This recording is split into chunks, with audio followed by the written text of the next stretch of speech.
সোনারগাঁয়ের অন্যতম একটি নদ মারিখালী নদ। এই নদটি অনেক ইতিহাস আছে এবং ঐতিহ্য আছে।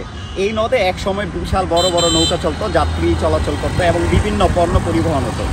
দিন দিন এই নদটা মেঘনা গ্রুপের পাশাপাশি ব্যক্তি মালিকানাধীন বেশ কিছু স্থায়ী অবৈধ স্থাপনা তৈরি করে একেবারে নদটাকে গিলে খেয়ে ফেলা হচ্ছে। অথচ এই নদের পাশে এই যে আমরা যে স্থাপনাটা দেখাচ্ছি আপনাকে, স্থায়ী স্থাপনা নির্মাণ করা হচ্ছে, এই স্থাপনার আশেপাশেই আমাদের সোনারগাঁও উপজেলা এবং সোনারগাঁও থানা রয়েছে।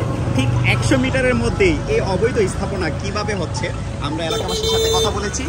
এলাকাবাসী আমাদেরকে বিভিন্ন ধরনের উদ্যোগের কথা জানিয়েছে যে কিভাবে সম্ভব, যে কিভাবে একটি অবৈধ স্থাপনা এই ধরনের নদকে দখল করে ফেলার মতো একটি কাজ চলতেছে, এটা উপজেলা প্রশাসন এবং পুলিশের নজরে পড়তেছে না। এই বিষয়গুলা যদি আরও নজরে আনার জন্য উপজেলা প্রশাসনের এবং পুলিশের নজরে আনার জন্য এলাকাবাসী তাদের দৃষ্টি আকর্ষণ করতে বলা হয়েছে। এই কারণে আপনাদেরকেই জনগণের যেই অসঙ্গতিগুলা তুলে ধরার কাজ করছি আমরা। আপনারা আশা করছি উপজেলা এবং যারা এই নির্দিষ্ট জনপ্রশাসন কর্মকর্তা আছেন তারা অবশ্যই এই বিষয়টা দেখবেন।